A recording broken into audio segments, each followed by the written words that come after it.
E a paz do Senhor. Estamos meditando no livro de Atos dos Apóstolos, estamos iniciando o capítulo 23. Vou ler dos versículos 1 ao versículo 11. Gosto muito de ler a Bíblia. A Bíblia fala por si só. Se eu não pregasse e lesse a Bíblia, como faço muitas vezes, já seria uma mensagem para o nosso coração.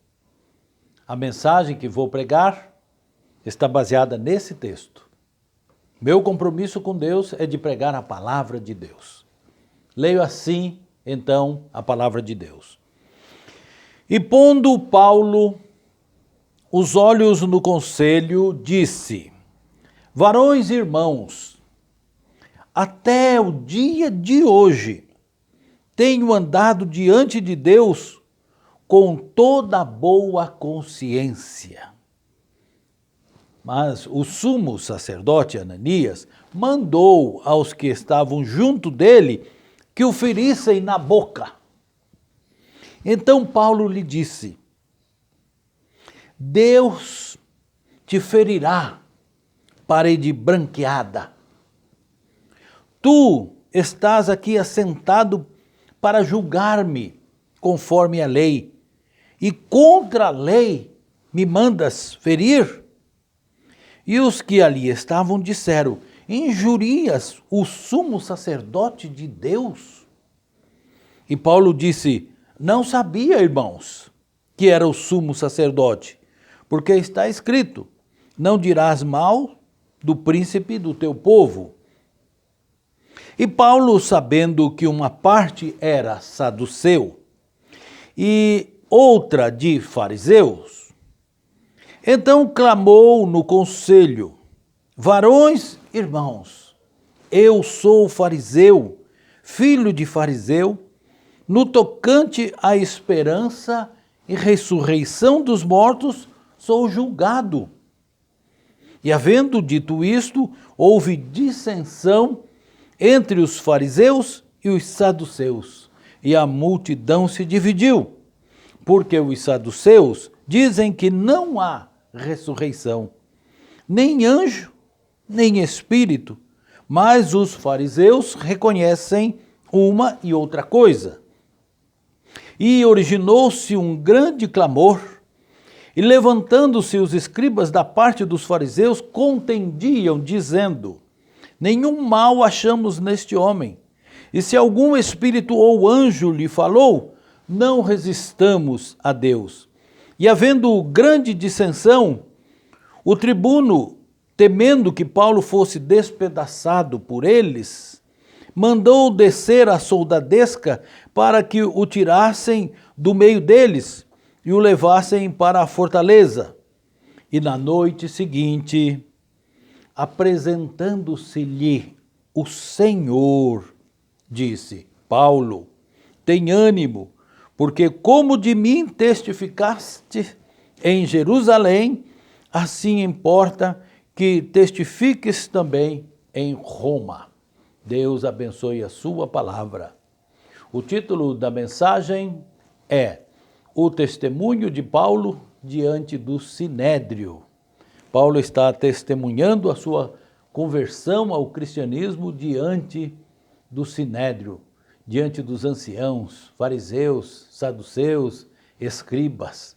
Era importante esse testemunho, estava no propósito de Deus que ele estivesse ali naquele instante. Assim como está no propósito de Deus também que ele testifique também da sua conversão em Roma, a capital do mundo da época. Nós temos acompanhado a história de Paulo e vimos o quanto ele se entregou à obra da evangelização. Ele se gastou, se desgastou, entregou a sua vida para esse fim. E o que nós vemos é que ele, atrás do seu trabalho, vem o sofrimento. Como Paulo tem sofrido. Nós vimos aqui que ele, em Jerusalém, foi pego pelos judeus que queriam matá-lo, foi salvo pelos soldados romanos que agora não sabiam o que fazer com ele, já que Paulo era um cidadão romano. Entendendo o tribuno, o comandante das tropas romanas em Jerusalém, que Paulo não tinha nada de errado que o acusasse nas leis romanas, então resolveu entregá-lo que fosse julgado pelo tribunal dos judeus, que é o Sinédrio. Então estamos nesta situação. O tribuno, na verdade, ele quer lavar a sua mão, entregar Paulo para que o Sinédrio resolva o que vai fazer com ele. E já tem um erro aí. Porque se Paulo é um cidadão romano, por que ele vai entregar um cidadão romano para ser julgado por aqueles que são, na verdade, cativos de Roma? Mas foi o que ele resolveu fazer. Mas tudo isso estava no propósito de Deus. Paulo tinha que estar ali naquele lugar para testemunhar a sua conversão. E está ali diante daquele sinédrio reunido, tribunal dos judeus. E ele vai então apresentar-se, vai dar o seu testemunho para que fosse julgado, se ia viver ou se ia morrer, se bem que já tinham na mente deles o julgamento pronto daquilo que eles queriam fazer contra Paulo. Paulo fez isto, se entrega à vontade do comando judeu e também à frente dos julgadores judeus, o Sinédrio. Fez isso porque estava no propósito de Deus. E nós vamos tirar desse encontro algumas conclusões que vão nos servir de ensino para a nossa vida diante de Deus. Em primeiro lugar, a tranquilidade que tem que ter um servo de Deus. Nós lemos assim no verso 1: E pondo Paulo os olhos no conselho, disse: Varões, irmãos, até o dia de hoje tenho andado diante de Deus com toda boa consciência. Paulo está calmo, dá para se perceber por este versículo. Ele coloca os olhos no sinédrio, são 70 pessoas que comandam, que julgam os judeus. E ele está ali para ser julgado. E ele está tranquilo, porque a sua consciência está limpa. Quando nós temos a nossa consciência limpa, nós não temos o que temer. Pode até ser que se levantem contra nós, mesmo estando nós com a consciência limpa. Mas se nós estivermos com a consciência suja, aí nós temos o que temer. Mas Paulo tinha uma boa consciência. Ele sabia que tudo o que ele estava fazendo era da vontade de Deus. A nossa consciência é o nosso juiz. Quando nós fazemos coisa errada, ela deve nos acusar, ela deve apontar o erro para nós. Se fazemos alguma coisa errada e a nossa consciência nos acusa, isso é muito bom. Essa é a função da consciência. Então nós buscamos a Deus, pedimos perdão e Ele nos perdoa, e Ele nos purifica, e Ele nos renova, e nós estamos prontos para continuarmos a nossa comunhão com Deus. Porém, se a nossa consciência, mesmo estando nós errados, ela não nos acusa, a situação é muito séria. Pode ser duas coisas. Pode ser que a sua consciência já esteja endurecida, a sua consciência já esteja petrificada, a sua consciência já não sinta mais nada. Pode ser que ela esteja cauterizada e você então não sente, está fazendo as coisas erradas e não sabe. É como aquela enfermidade que dá na pessoa, que ela não tem mais sensibilidade. E ela pode colocar a mão no fogo e queimar a sua pele e ela não sente. É muito perigoso não sentir o fogo queimando a pele. Imagine, quanto mais uma consciência diante de Deus, um pecador contumaz, que não sente o erro que está vivendo. Um dos perigos é a consciência não ter mais sensibilidade. O outro é eu sei que estou errado, mas não estou nem aí. É uma pessoa que não tem a conversão, não tem Deus no coração. Faz o erro, coisas terríveis e não liga. Mesmo sabendo que aquilo que faz é errado, ele segue. Nós estamos vendo um homem que tinha uma boa consciência. E que assim seja também a nossa consciência. Por que ele tinha boa consciência? Porque ele andava no caminho do Senhor. Ele era sincero naquilo que fazia. Os seus atos eram íntegros. Ele tinha um bom caráter diante de Deus. E é assim que Deus quer que sejamos. Não vamos ter a consciência limpa diante de uma vida errada. Você já sabe dos perigos que isso traz para a sua vida.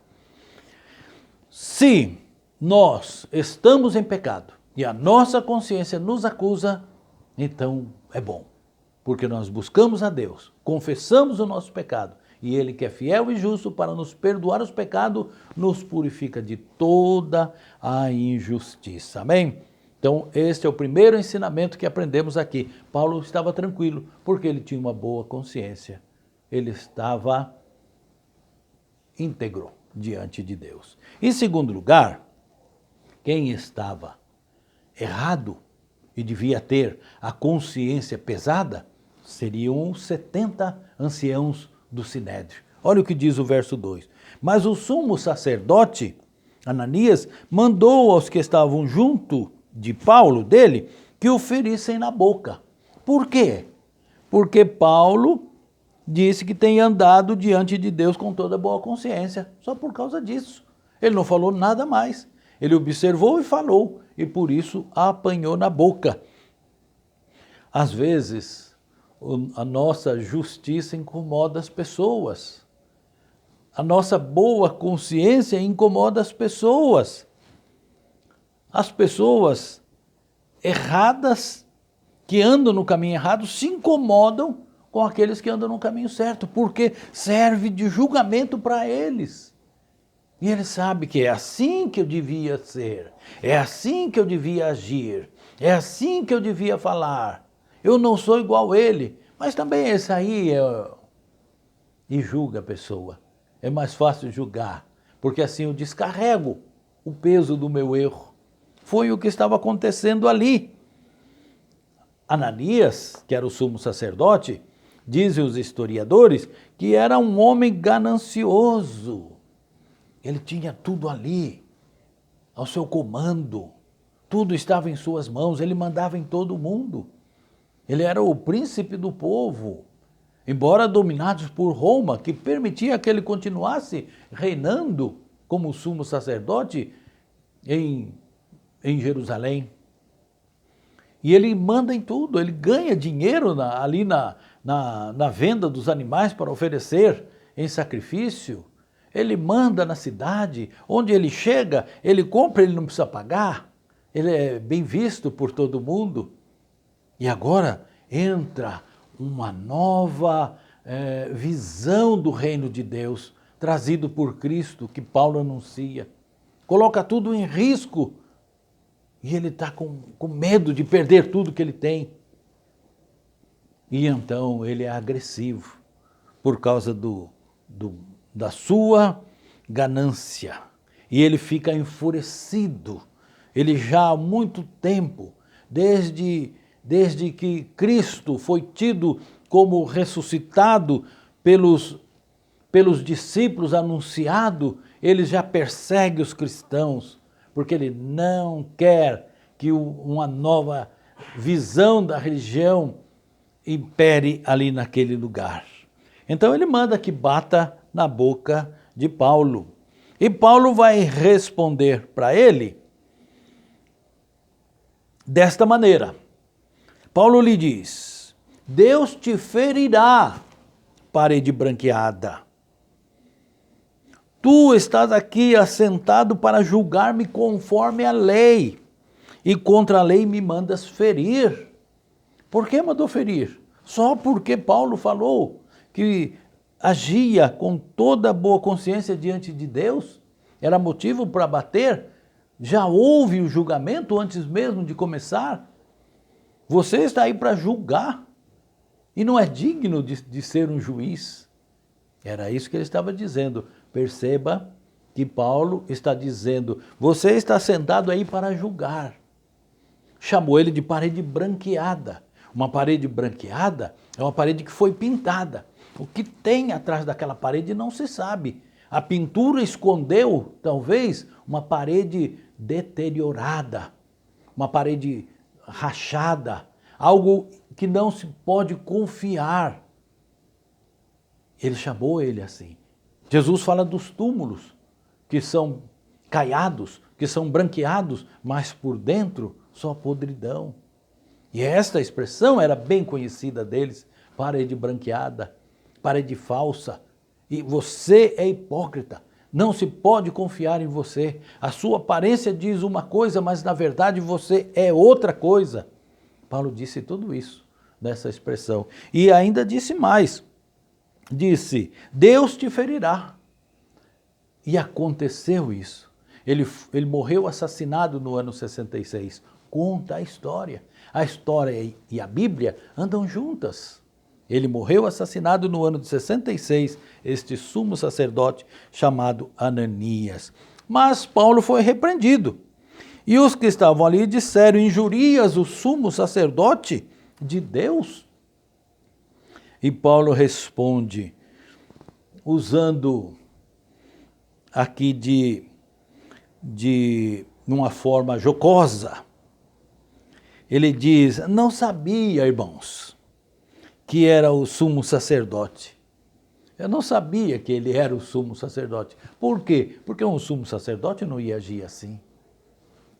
Porque está escrito, não dirás mal do príncipe do teu povo. O príncipe do povo não ia se submeter a uma situação como esta. Esse parede branqueada. Paulo não pediu desculpa de ter falado isso. E nem de ter desdito o que disse de Deus colocar a mão nele, de Deus ferir ele. Tanto é que se cumpriu aquilo que Paulo falou. Mas Paulo, usando esta palavra que parece ser uma desculpa, na verdade, está cobrando dele. Você, sumo sacerdote, você não devia agir assim. Você que está sentado aí, liderando esse julgamento, liderando 70 pessoas, você não deveria agir assim. Você que é o sumo sacerdote, agindo dessa maneira, a resposta de Paulo seguiu esta linha. Na verdade, Paulo continuou repreendendo ele. Em terceiro lugar, entre Paulo, que está ali sendo acusado, e entre aquelas 70 pessoas, existe um juiz verdadeiro, que é Deus. E Deus sabe de que lado está a verdade, de que lado está a justiça. E nós vemos assim no versículo 6, Paulo, sabendo que uma parte dos saduceus, que uma parte era de saduceus e outra de fariseus, Paulo sabendo, a mente do Paulo foi despertada. Jesus disse para os seus discípulos para que não se preocupassem quando fossem levados aos tribunais. Não se preocupassem com o que fosse falar, porque lhe seria colocado na boca a palavra. É o que está acontecendo aqui. Paulo olha fariseus e saduceus. O verso 8 diz que os saduceus dizem que não há ressurreição, nem anjo, nem espírito, mas os fariseus reconhecem uma coisa e outra. Paulo sabia disso, claro. E Paulo percebeu que estava dividido entre os saduceus e fariseus. E ele clamou no conselho, varões e irmãos, sou fariseu. Separou já os saduceus. Filho de fariseus. No tocante à esperança da ressurreição e ressurreição dos mortos, sou julgado. Com isso, Paulo colocou entre eles a questão. E o verso 9 nos diz E originou-se um grande clamor, e levantando-se os escribas da parte dos fariseus contra os saduceus, contendiam. E alguns deles diziam sobre Paulo: nenhum mal achamos neste homem. E se algum espírito ou anjo, aquela luz do deserto, lhe falou, não resistamos a Deus. Houve conversão ali, naquele instante. Estas pessoas entenderam e aceitaram que Deus tinha falado realmente com Paulo. E se Jesus era o Messias, Jesus de Nazaré, então eles diziam que Paulo estava dizendo a verdade. Houve conversão. Por isso era necessário Paulo se apresentar ali. E o verso 10 diz que houve entre eles uma grande dissensão. E o tribuno, temendo por Paulo, que ele fosse despedaçado por eles, mandou descer a soldadesca da fortaleza para que tirassem Paulo do meio deles e levassem para a fortaleza. E com isso acabou este julgamento, este falso julgamento. Paulo esteve ali só para testemunhar. Esta era a vontade de Deus. Reuniu aqueles homens principais para ouvirem o testemunho de Paulo. E ouviram. E eles mesmos testificaram aquilo que Paulo falou. Vou concluir a mensagem. Paulo foi livre. Paulo foi levado em segurança para a fortaleza. Mas Paulo não sabia o que ia acontecer. Mesmo ele estando com a justiça ao seu lado, mesmo ele estando com a sua consciência tranquila de tudo que ele fazia conforme a vontade de Deus. Ele pregava que só Jesus Cristo salva. Ele nunca pregou contra a lei, contra Moisés. Mas ele nunca disse que precisaria se tornar um judeu para ser salvo. Do jeito que você está, é do jeito que Deus quer te salvar. Aceita Jesus Cristo e será salvo, tu e a tua casa. Paulo estava ali dentro daquela cela e ele recebe uma visita maravilhosa que vem dizer para ele o seguinte, verso 11 para terminar. E na noite seguinte, apresentando-se-lhe o Senhor, disse: Paulo, tem ânimo, porque como de mim testificaste em Jerusalém, assim importa que testifiques também em Roma. Agora ele sabia que nada ia acontecer ele ali. E a vontade de Deus. Depois que Paulo testificou pela Ásia, pela Europa, Paulo testificasse também em Jerusalém para os principais. E agora você vai seguir para Roma. Deus já tinha todo o projeto da vida de Paulo nas suas mãos e seguia conforme a vontade de Deus. Quero deixar para você esta mensagem. Primeiro, deixa Deus conduzir a sua vida. Segundo, mantenha a sua consciência sempre ativa. Que ela te informe aquilo que você sabe que é errado. E que ela te incomode a ponto de você pedir perdão. Se você tem alguma falta, honra a Deus, que te perdoa e te limpa a sua consciência. Não fique inquieto. Descanse no Senhor. O Senhor de Paulo é o seu Senhor também.